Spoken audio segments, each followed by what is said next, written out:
Garry Paskwietz and Darrell Rideaux here at the Los Angeles Memorial Coliseum after the USC spring game. Darrell, it wasn't really a spring game. It was more of a general practice. But what was special for the fans to see was not only having the Trojans on the field, but honoring the Rose Bowl championship team to get their rings and seeing the 2017 recruiting class presented to the crowd. And I thought USC did a great job with really honoring the past, giving them those Rose Bowl championship rings. And yes, I said championship rings. Didn't have a chance to love them up after the season, but it was great to have familiar faces on the sideline, and those faces introducing the new incoming class, sizing up the freshmen coming in. USC is going to be stacked for years to come with the class as talented as the one coming in.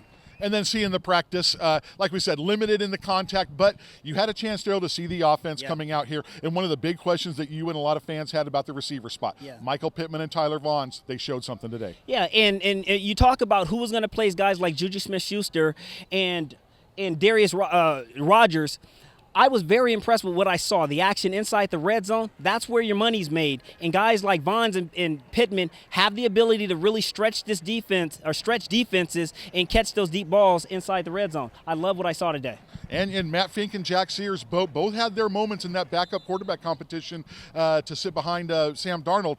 And then Vavae Malapai, Darrell, at the running back spot. He really showed some good things. Yeah. What I really love is his size. He brings another added dimension. You wonder, inside the red zone, the physicality, who's going to replace, that type of production? Malapai definitely made his presence felt, that he's going to be one who's going to contend for time during the upcoming season. And then let's flip it over to the defensive side of the ball. One thing we're seeing, Darrell, is a lot of mixing and matching with some of the injuries. And you were particularly interested back in that secondary. A couple of guys who got an opportunity today that you liked. Yeah, what I love is when there is no pressure of the season, you can mix and match. And what we saw was production coming out of the corner position. In particular, number 21. What can you tell us about him? Safety that ultimately converts over to a corner position, gives this defense at 6'3" an added dimension that they didn't have last season. And Jamel Cook right there, he's been impressive all year. And then Jalen Jones, a guy coming out here today, you liked what he brought. So again, we talk about how do guys rise up under pressure.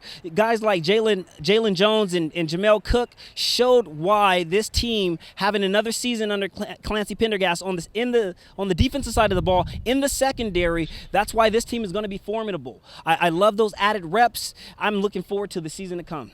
And then also seeing Michael Brown hit a 50-yard field goal, always good to see. For Darrell Rideaux, this is Garry Paskwietz. You're watching WeAreSC.